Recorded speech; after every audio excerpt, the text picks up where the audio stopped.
I had forgotten to unmute myself again. Like, that's just par for the course, right? Whenever you're doing any sort of live stream, there's bound to be a time where you forget to unmute yourself. I was having a ton of fun talking about the music that we were listening to and putting up the new socials there, so you know how to reach out to me, all that good stuff. And I just totally bombed because I didn't unmute myself. Go figure. So, how's everybody doing today? It was an interesting debate last night, but I don't really want to get into that today. Instead, I want to talk about something that's really kind of impacting.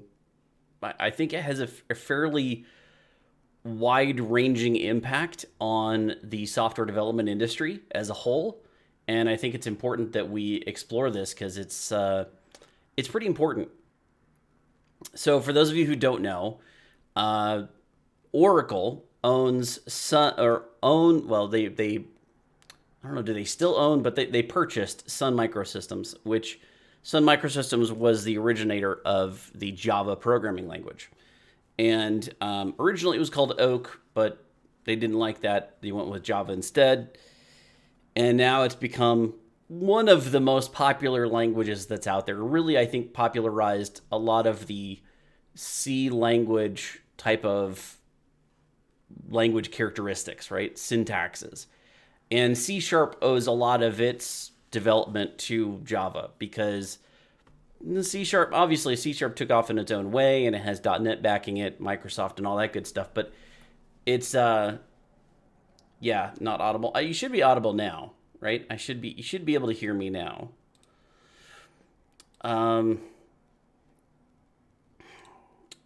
Throw me off my game, Mustafa. No, I'm throwing myself off my game. I'm terrible about this stuff. Anyway, yeah, now it's okay. Okay, good. Thank you. Thanks for letting me know. I sometimes you just never know if other people can actually hear you. Even though you think that all your settings are right, you never know. Okay, going back to Sun Microsystems, Oracle, and Google. So, Oracle has something called, let's back this up. I'm just going to draw some parallels because I think some of the people who watch this channel may be more familiar with C# and the .NET environment and ecosystem. So I'll try to draw a few parallels here. So Java is the programming language that you can use, and then there's another programming language called Kotlin that can also be used, and both of them run on something called the JVM, which is the Java Virtual Machine. And you can think of the JVM as essentially the runtime. It's the runtime just like how .NET has a runtime, right? So we code in these languages. It gets transpiled in C#. It gets transpiled to MSIL, and then that actually runs on the JVM. So in Oracle's JVM, basically the same thing's happening, except Java is running on the JVM, or Kotlin is running on the JVM. Both of them target the JVM. So Kotlin was produced by JetBrains. That's not really relevant to this. It's about Java, right? The Java programming language. So Java is a programming language, right? And it's sort of like So one of the problems is that it has to be standardized in some way. Whenever you're talking about a language, there's usually some sort of standard that goes along.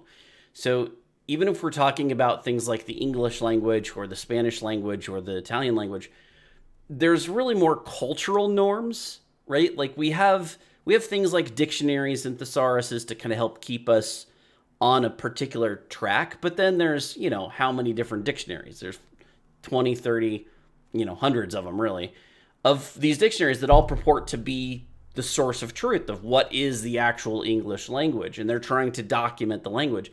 But the language is constantly being updated because people are changing the meanings of words often, or inventing words, and then they just become part of pop culture. So the dictionaries have to update.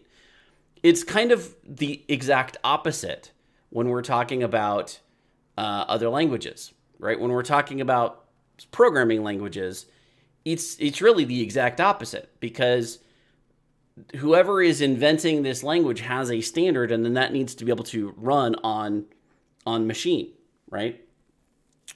So there's a fundamental dichotomy there between language and programming language that we need to kind of understand that underpins a lot of what's going on here. There's some concern that how do you trademark a language? How do you copyright a language?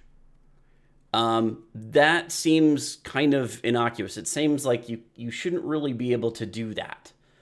And Google uses Java for the Android phones, right? For the Android platform. So because of that, there's been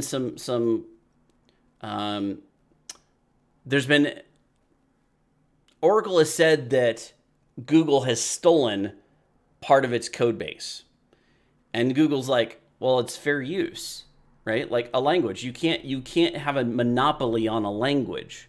So it's fair use. We should be able to use a language. It's just a language. It's part of our lexicon. It's how we communicate with computers. So, if we're trying to communicate with computers via a language, how can you take that away? That's kind of an existential threat to the very foundation of programming, or communication in general, right? Like, what kind of implications would it have if a company can own a language? That if we start setting that kind of precedent, there might be some problems there. So let me switch on over to my screen. Oh, that's kind of small. Let me resize this.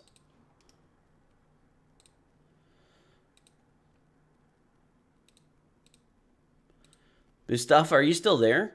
It looks like you might have left. Did I bore you? I'm sorry. I didn't mean to bore you. Okay. So this is an article posted by MarketWatch.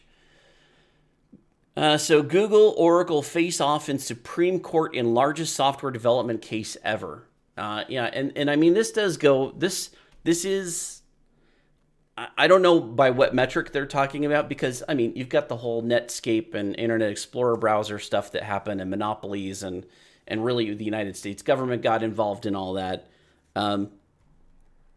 Okay, so Google and Oracle have clashed in court for a decade over 3 trials and 2 appeals. Billions of dollars are at stake. Billions of dollars.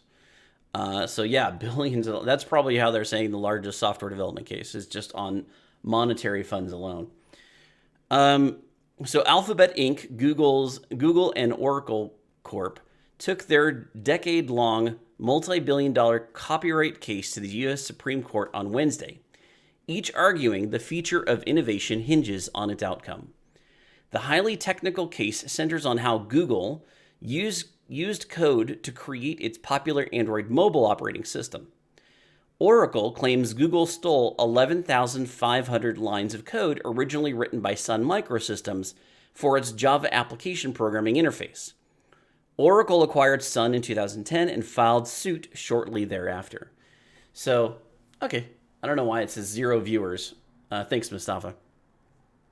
So, yeah, there's Oracle acquires Sun and then immediately sues Google over the language, right? Over using 11,500 lines of code originally written by Sun Microsystems Inc. So it was written by them, and I'm not entirely sure of the exact code that they're talking about, but that sounds like maybe there's some, like that's the base library, right? That's the generics, the original set of library code that was originally placed out by Sun Microsystems for Java.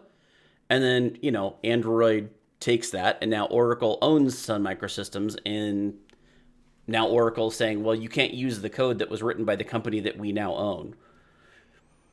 Google counters the code is not subject to copyright protection under Copyright Act's exception for fair use. So that's going to be kind of the linchpin right there, right? Is whether or not code that is written by a company is something that could be fair use. And intellectual property is one of those difficult things. It's difficult. You kind of know it when you see it. That's kind of the main problem, is that you kind of know it when you see it. there are definitely obviously some very technical parameters around that. And I'm kind of more or less fudging it by saying, when you see it. But it is kind of like, when is it fair use? When is it okay to use something that somebody else created? And there are laws around that, but there seems to be some problems around this. And again, I think it goes back to, do you own a language?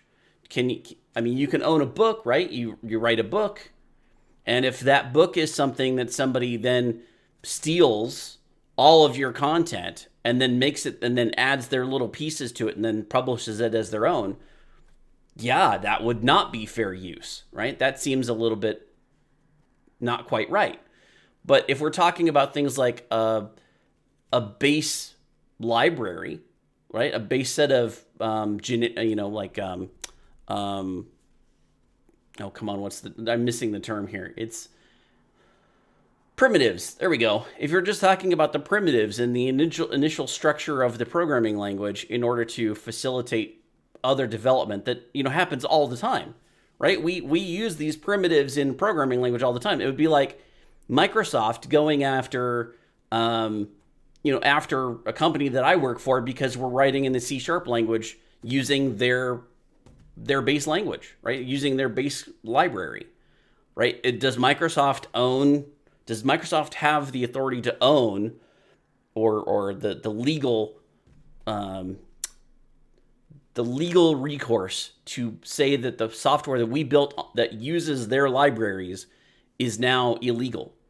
And especially what happens if, and maybe, I don't know if this is exactly the case here, but what if when Sun Microsystems originally put this out, it was open source, and then when Oracle bought Sun Microsystems, they decided to shut down open source, right? What if they said it's no longer open source, it's something that we own and it's proprietary and you can't touch it, right? So then is Google supposed to just at the time that we got it, it was open source. You have now since changed it, but that's not fair. It was open source when we started to use it. That might be the case here, and I'm not really sure exactly what is being argued, and it's kind of hard to find a whole lot of that. There have been some discussions about, you can actually view the questions from the 8 judges and 8 justices here. But I think it's worth exploring a little bit more, is finding out exactly what is going on here in terms of this. But I kind of wanted to talk in this video about the ramifications of this, more so than the actual depth of, what the case is about. So the intricacies and nuance of the dispute prompted a flurry of questions from 8 justices, many of which attempted to clarify the case and its impact on software development and coding. And that right there is a fundamental problem of trying to adjudicate this in courts. I totally get it. That's where you're supposed to adjudicate this. But the problem is you're relying upon 8 justices, or typically it's 9 in the U.S. Supreme Court. But having people of government trying to decide what should happen in the software development industry, that's kind of a problem. Because I don't know about you, but I really doubt that they have that level of understanding of the impact that software development would have in the result of this case. So this almost feels like more of a really good reason why we in the industry need to come up with our own set of standards, right? We need to standardize the software development industry in some way, because we need to be able to adjudicate this thing based upon what we know about the technology in the industry, not based upon what 8 individuals who have nothing to do with the software industry think about the software industry. They're very smart people. Don't get me wrong. I think that these 8 individuals that are on the Supreme Court are some of the best and the brightest. So hopefully they are able to come up with some sort of solution here, or some sort of adjudication that makes sense for the software industry. But I am very concerned about the impact that is coming down from these kind of court cases, because I think this is just the beginning. I think there's more to come that are much more like this. And I mean, this stuff goes all the way back to like Napster, when Napster was hit for what it was doing. There's a fundamental misunderstanding, I think, there of what the technology was doing with Napster. Those of you who don't know, Napster, a very famous software application that was basically the precursor to a lot of the illegal activity that we see nowadays, where you could share music, right? You could post pretty much any piece of software or file on your computer, and other people could download it. And so this was a way that people were sharing music files, MP3 files. And that was, so the fact that Napster provided a way for people to host files to other people was determined to be illegal. And luckily, that hasn't had the ramifications that it sounds like it could have, right? Because basically, what are you saying? That if I share a file, if I come up with a piece of software that allows people to share files on their system, that I can be sued for that? I mean, why wouldn't Google Drive be shut down for that, right? Why wouldn't they be sued over that? Why would Box still be a thing? Why would, any OneDrive from Microsoft, why would they be able to exist? If I can share files off of my system that other people can get, how am I doing anything illegal by facilitating that? But that's what happened. Napster lost that in court filings. And I think it just simply wasn't argued properly, number one. And number two, the judges that were, reviewing that case didn't really fully understand, I think, what it was that was actually happening. And luckily, again, that hasn't really resulted in too bad of a situation. Like it did kind of focus more on Napster, but then, as soon as Napster went down, LimeWire came out and basically did exactly the same thing. So it's not like you can necessarily get rid of this piracy. It's not like you can get rid of a lot of the illegal things that happen. But at the same time, they're building law. And that's kind of one of the unfortunate things, is that law is sometimes created on the bench, and that's a problem. But these type of decisions have potentially very long-lasting implications. And this is another one that I think is really, really very severe. And it'll be interesting to see how the judges come down on this. Anyway, so the fear is that the sky will fall if you lose, Associate Justice Brett Kavanaugh said to Google attorney Thomas Goldstein. About 90 minutes of oral arguments were made via teleconference because of the coronavirus pandemic. A decision is expected next year. As in previous legal skirmishes in lower courts, the two tech behemoths reaffirmed their underlying arguments. Quote, strong intellectual property protection is the cornerstone of American innovation. We are confident the Supreme Court will agree with us that all software is covered by copyright, and that Google's copying for its own commercial advantage and expediency can't possibly be fair use, Oracle General Counsel Dorian Daley said in a statement Wednesday. And I actually have sympathy for that, right? I do have sympathy for that. If I wrote some software, or if I had a company that purchased another company, and that other company that I purchased had created all of this software that I now own, and then some other company just kind of swooped in and stole a bunch of it, right, and just started using it without my expressed written permission, yeah, I think that there's a legal basis there that could fundamentally change things, in terms of how software is shared and distributed and reused. So we spoke for software developers, computer scientists, businesses. Oh, by the way, quote, I should say, quote, we spoke for software developers, computer scientists, businesses, and consumers who support software innovation. Developers want to create applications that work across platforms without fearing that companies will misuse copyright law to block interoperability, a Google spokesman said. And there's the other thing, the implications that this has on the industry. And Google, I think, is rightly stating the case here that this is a fundamental problem of copywriting software, copywriting language, written language. is that if you copyright that and don't allow other people to use it, then you stifle the development industry as a whole. Now everybody has to make everything whole cloth. You have to create your own compiler. You have to create your own, heck, you might even have to create your own machine code, machine code. You have to, you have to build your entire stack from the bare metal all the way up. That's essentially what this is kind of giving way to, is that unless it is expressly written consent by the team that wrote that particular piece of software, whether or not you're allowed to actually use it. And in this case, it's kind of tough to say, because again, what if, I'm not entirely sure exactly what these 11,500, lines of code are. But I have a feeling that it has something to do with just basically the basic structure of Java, the basic language frame, libraries.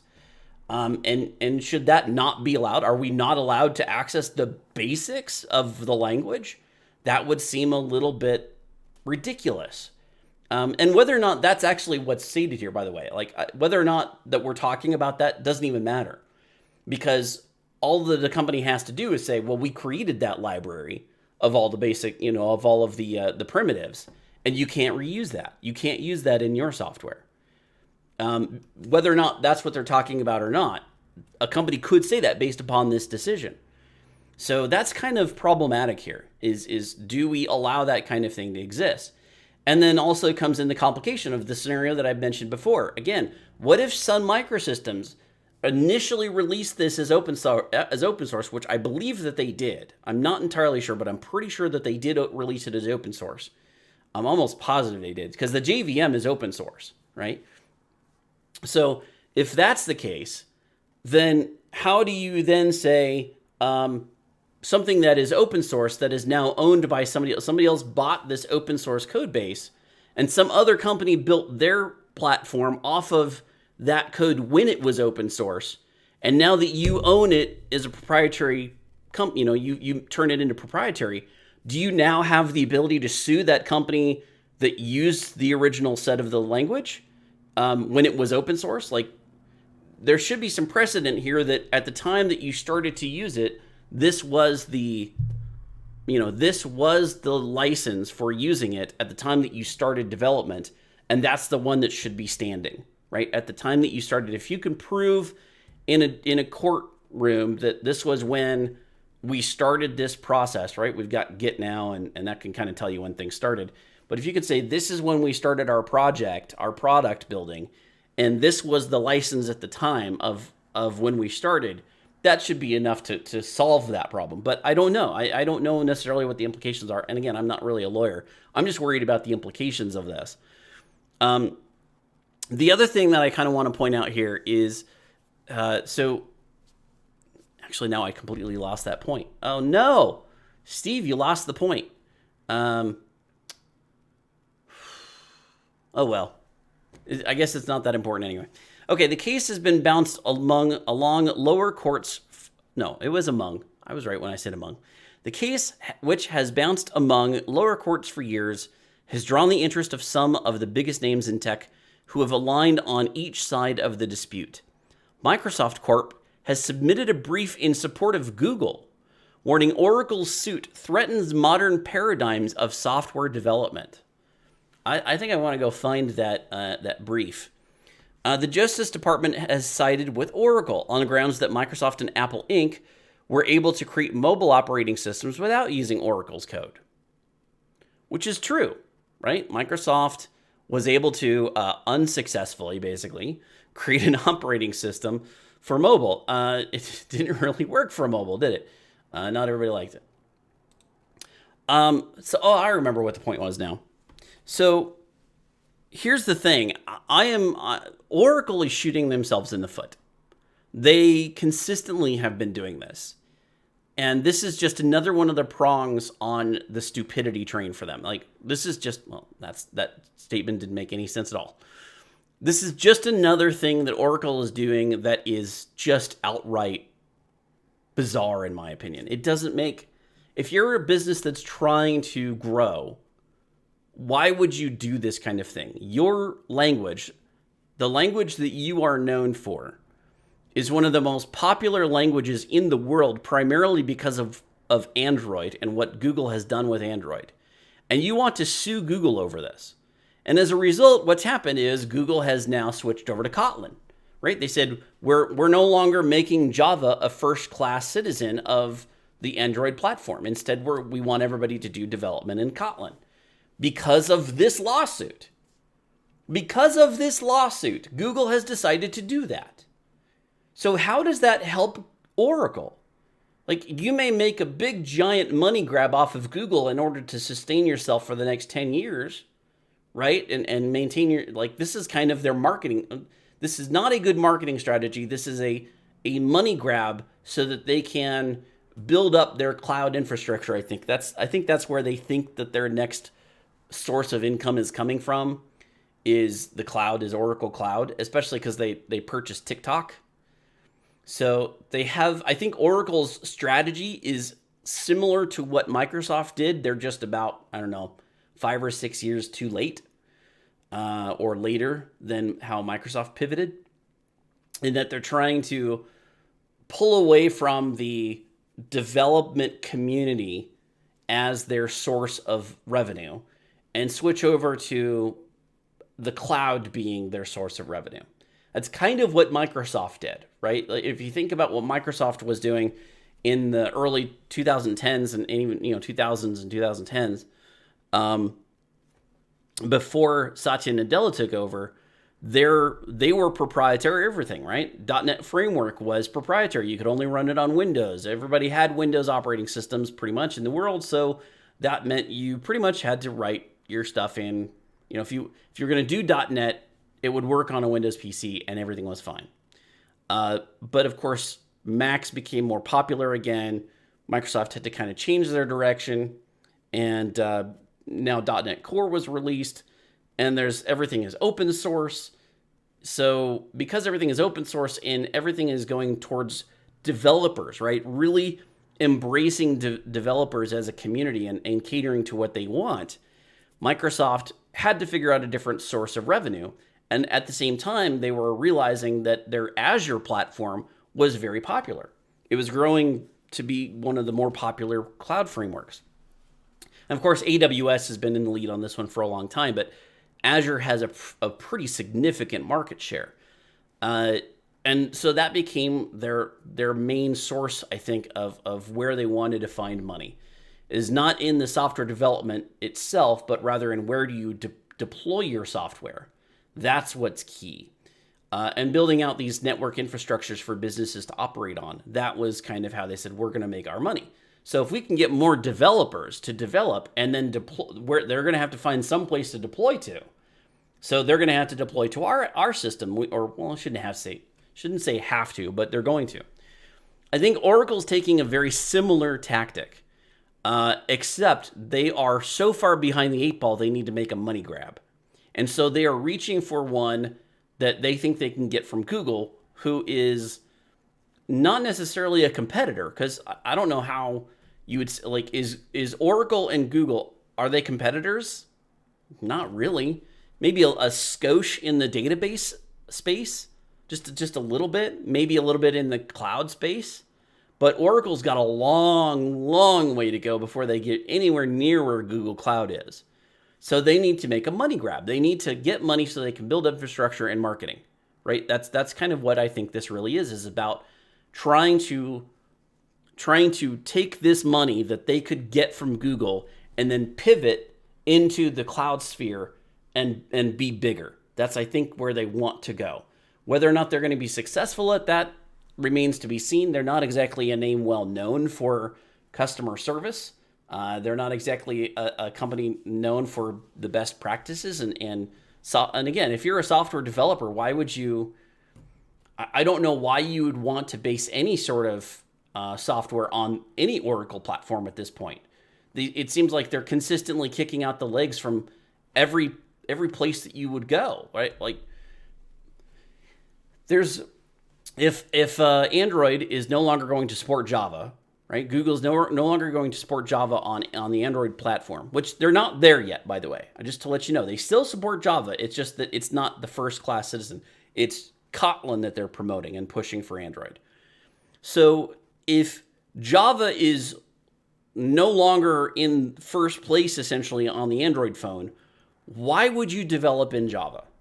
You're not going to, right? You're going to try to shift all of your code base over to Kotlin because the uncertainty of the Java language and how Oracle is managing the Java language is of tremendous concern. When you think about, I always like to say, there were basically three pillars that Oracle stood on, right? The Java programming language itself stood on. There was Android, there was Java web applets for a very long time, and then there's Java Enterprise.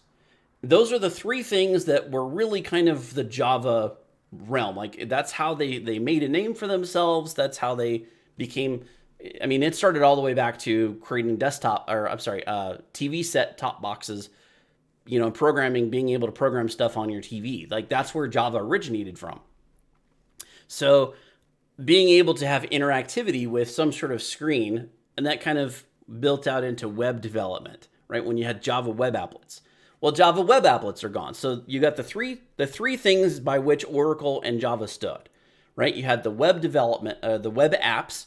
Those are gone, right? Because we moved to HTML5 and CSS3 and JavaScript, and now Java web applets are gone. No browser supported anymore. It's done. You can't do it anymore, right? You have to go to like Internet Explorer 11 if you want to run Java applications on web.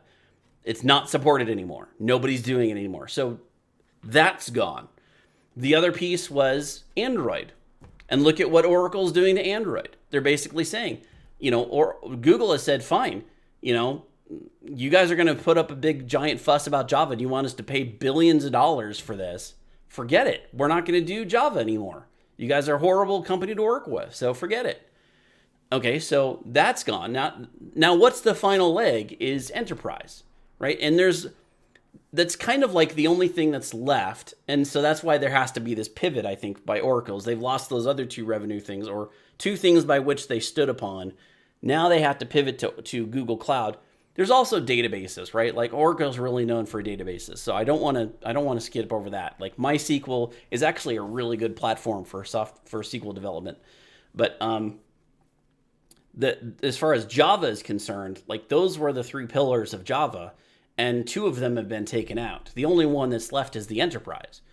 And Enterprise is, it's like so I like to say the only reason why Java is still at all a possible route to go for software development in Enterprise is because of Spring. Spring is a framework, and it's got several different types of pieces to it. So there's like Spring Cloud that has like gateways and actuators and all sorts of good stuff. Like there's a lot of really good tools with Spring Cloud. But if you're not doing Spring Cloud development, you're not really doing much enterprise. Like there are some other frameworks. Obviously, there are other frameworks out there like JBoss that you can still use with Java. But Java wouldn't really be still continuing in the enterprise realm if it weren't for the Spring framework, Spring Boot, Spring MVC, JPA, for the ORM, like all of those things that Spring came out with. That's why Java is still a possibility in the enterprise.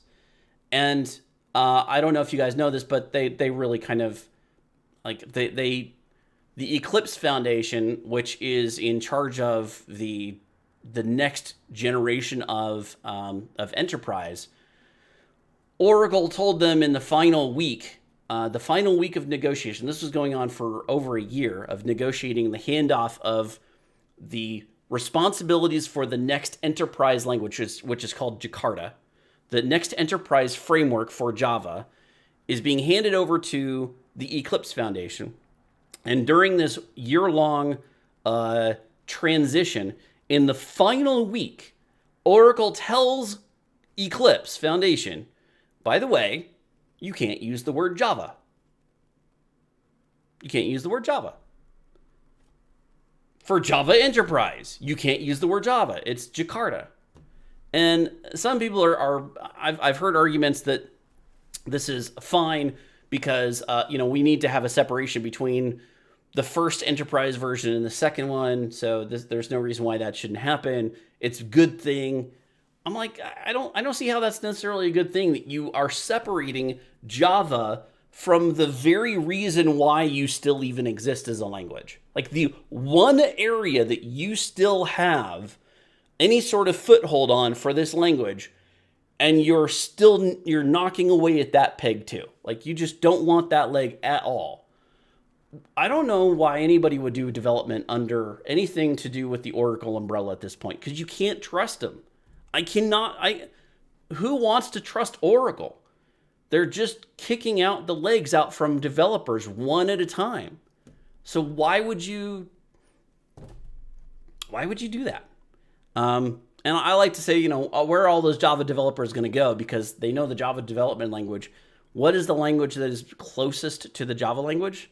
Like, which language out there is the most similar to the Java programming language?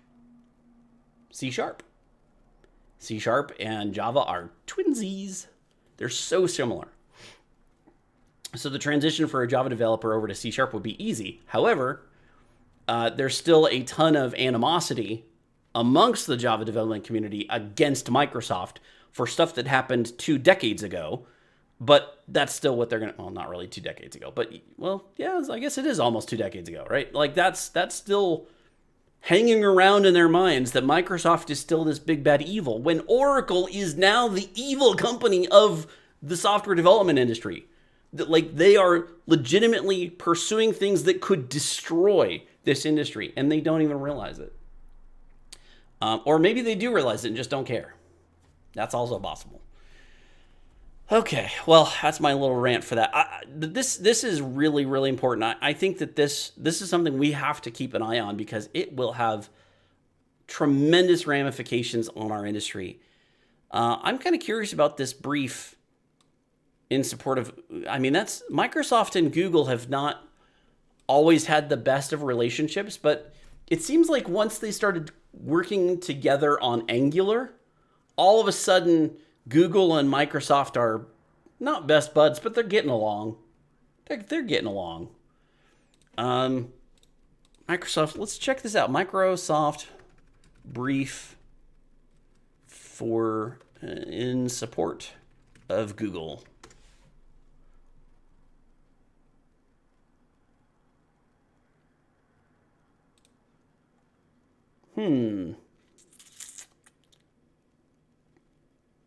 This week is Fair Use Week, an annual celebration. Oh, interesting. I might have to check. So that's in February's end of February. Okay.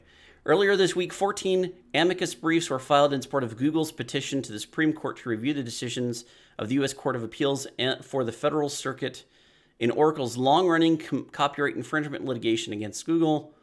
See here for a summary of Google's petition and the litigation until this point. Oh, here we go. So this might actually give us some really good info. Hold on, maybe. Google has petitioned the U.S. Supreme Court to review the decision in the U.S. Court of Appeals for the Federal Circuit Court in Oracle's long-running copyright infringement litigation against Google. This litigation has been subject of numerous Disco posts, most recently here, and Disco has created a page dedicated to the case. The case concerns Google's use of a small fraction of the software interfaces of the Java programming language in the Android smartphone platform. Java, created by Sun Microsystems in the 1990s, is one of the world's most popular programming languages. As the petition explains, software interfaces are lines of computer code that allow developers to operate pre-written libraries of code to perform particular tasks. So that's exactly what I was thinking it was. It's exactly what I was thinking. It was pre-written code by Java for particular tasks that's already existing out there.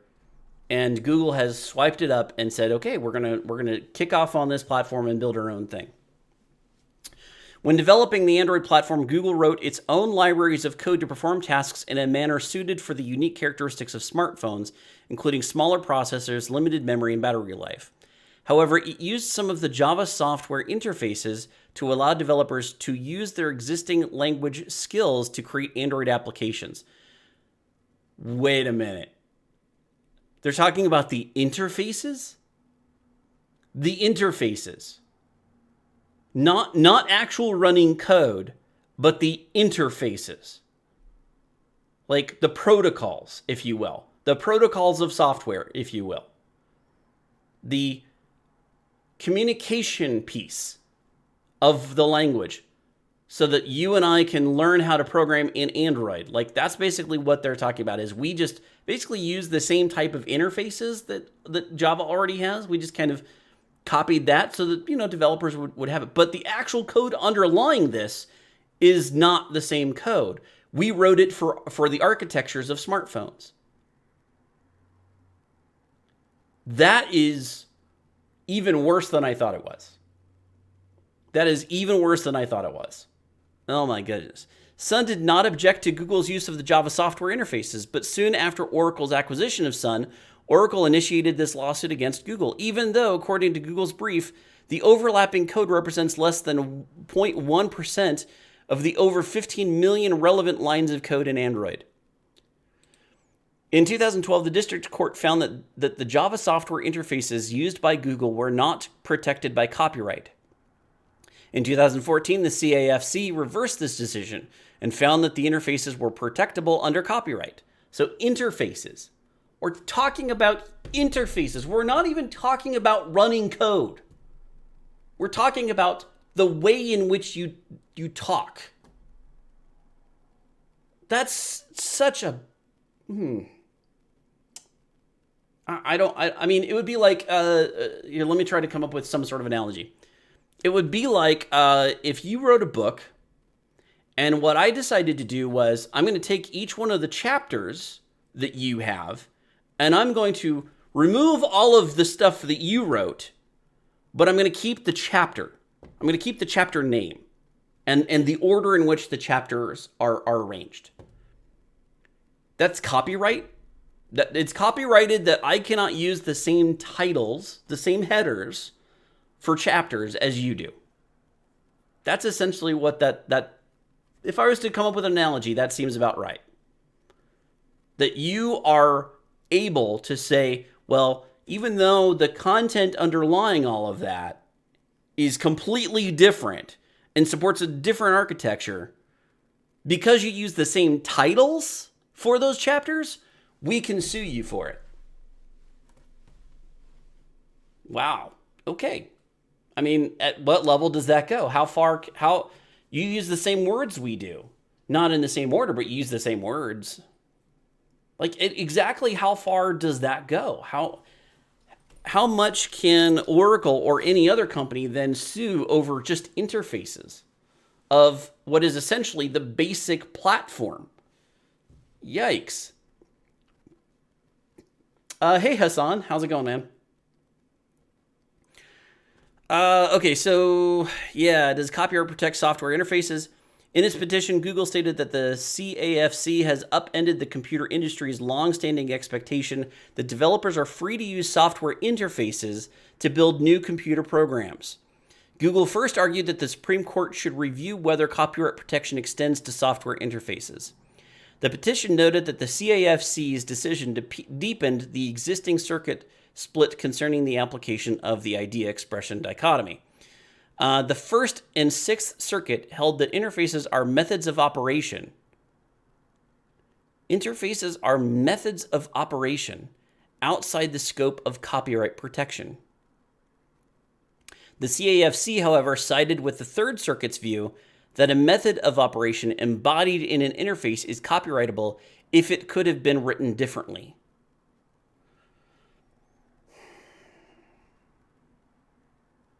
Man, I get both of those arguments. I really do. I want to be fair to Oracle here in terms of if they own something, what can they say that they own? And if you see somebody that does in fact take all of the interfaces that you may not have written, but you bought the company that wrote those interfaces, right? You bought the company that wrote all of those interfaces, and you find out that 11,500 of those interfaces are written exactly the same way. Now, the implementation is different, right? So that's the difference here. If if I wrote a library of nothing but interfaces, and then you took that library and you did all the implementations of each one of those interfaces, you did all the hard work of doing that, can I then sue you because you used my interfaces? That seems a little draconian, doesn't it? That seems kind of problematic that I should be able to do that. And that I could write a library, and I could write a library that just has all of the different types of interfaces that you could possibly have out there. Like, I just wrote a library of interfaces. That's all I did. I just wrote a library of interfaces. And then I go through and I find software development. I find out there in the open source community in GitHub, I look for signatures that match the interface that I created. And if I can find one, I could sue them for it. What does that tell you? Like there's just a can of worms here that I don't, yeah, this is problematic in a lot of ways. But again, I do kind of also understand, like, Oracle bought something that is the interfaces, and the fact that you are using exactly the same thing when you could have written it in a different way. Like, we all know that Google, it's not that Oracle did the scenario that I just said. It's that, these sets of interfaces already existed, and Google even acknowledges that we were basing it off of these interfaces because we wanted to develop a common language. We wanted to give the developers something that they were familiar with. So Google took those interfaces and said, okay, this is what people are comfortable with. Let's go ahead and do the implementation underneath based upon those interfaces. They could have written those interfaces differently, right? They could have written those interfaces in a different way. That's possible. But at the same time, they were probably written in that way for a reason, because that's how they made sense to fit together. And then not only that, but it also made sense for developers who were accustomed to the interfaces. So I don't know. I really am kind of on the fence. I'm leaning more towards Google on this one, just simply because of the ramifications of it. But I do legitimately understand and kind of sympathize with Oracle's position on this, as much as I despise them. All right. Okay, so the petition explained that under the correct interpretation, section 1.2b, the Java interfaces were methods of operation. The interfaces are analogous to a set of rules developers are trained to follow when writing programs in the Java language. And I think that is probably the most accurate analogy. I think that is very, very apt to this scenario. That really is it. It's like a set of rules for developers who are trained to follow those. It allows them to follow them. Like, here's the set of rules. That's kind of what an interface is for, is to develop an abstraction away from the implementation. But the hard work is the implementation, right? Like, the interface is just the surface level. It's just, this is what we're providing to you. And then we do all the hard work underneath that to do the implementation so that you can then call those interfaces to our system, to our platform. And this is just, again, I think this is a huge can of worms. If this is allowed to happen, if Google is allowed, or if Oracle is allowed to sue Google over this and win billions, right? Wasn't it with billions with a B? Billions of dollars are at stake. If you could imagine Oracle winning billions of dollars off of this, the ramifications to Google, I mean, as big as Google is, I don't know what Google's worth is at this point. Google's net worth, Alphabet net worth. Let's see, Yes, those are the things.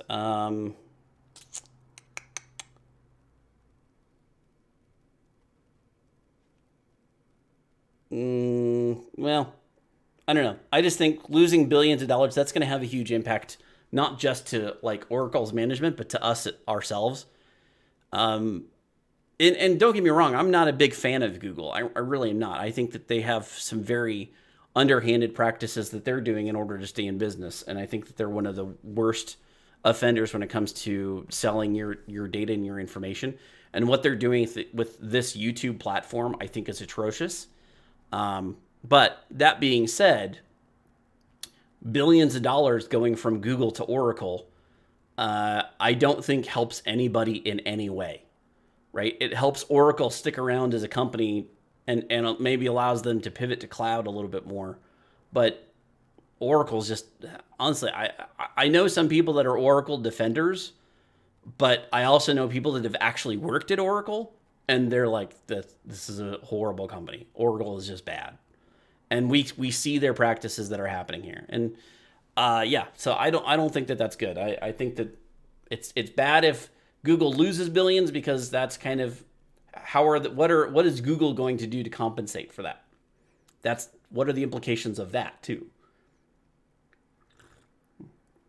Anyway, so yeah, I think there's this is it. I think an analogous are analogous. So interfaces are analogous to a set of rules developers are trained to follow when writing programs in the Java language, a set of rules. And you're essentially copywriting the rules. Can you copyright? So let's think about other rules. Can you copyright the rules of a board game? I think you can. I think you probably can. Can you copyright the rules to a sporting game? Probably not. I don't think you can. Can you copyright the rules to... what other kind of rules are there? Business rules. Can you copyright business rules? I think you can. Can you copyright? So maybe rules like the rules of an industry. So if we had this, you know what? This probably is the exact reason why, as a software development community, we need the rules. We need to set ourselves a set of rules, because right now this is kind of even a hollow argument. Now that I think about it, it's kind of a hollow argument to say it's a set of rules, but the industry doesn't have rules. There are no rules. This is the Wild West. Software development is the Wild West. There are no rules. Okay, the rules are dictated by the company which you work for, essentially, or the federal government in terms of doing things illegally, like you can't hack, right? You can't intrude on other people's privacy. Those are the rules of software development. That's it. There are no rules by which Google can say, there's the rules. And you're undermining the rules of the software development community. So I think that this is kind of a hollow argument. Now that I examine it a little closer, it totally makes sense in terms of the feel of this, right? Like the ramifications of, if you rule against this, it means that anybody who owns software that has interfaces of these signatures, you cannot use those same signatures. Right? If I have some software out there that has a signature, then you can't use the same signature in your software unless you get express written permission by me. And where do we draw the line? Like that's probably the most extreme, right? That's really taking it to an extreme. I imagine that there will be some sort of safeguard in terms of maybe the origination of it, right? If you can prove to me that you saw my signature in my interface and that was how you decided to then write your interface based upon that. But this also goes back to what about .NET? What if Microsoft one day just wanted to sue Stack Overflow because they're using proprietary Microsoft, not really proprietary, but it's open source, right? But what if one day Microsoft decided to make it proprietary? Because they just one day decided to do that. And now Stack Overflow. Well, you know what? You built your software based upon all of these interfaces and the framework that we provided. And now we can sue you because you're using our software and without express written permission by us.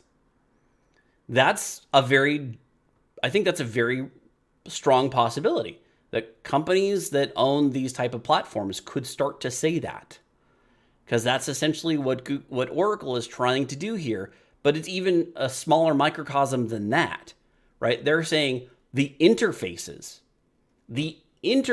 not the implementation code, not the libraries that we built, not the code that we ourselves wrote or that Sun Microsystems wrote for you, but just the interfaces that were created or generated as basically artifacts of that, right? Because that's what their interfaces really are. They're just basically artifacts, right? They're an artifact of the actual implementation code.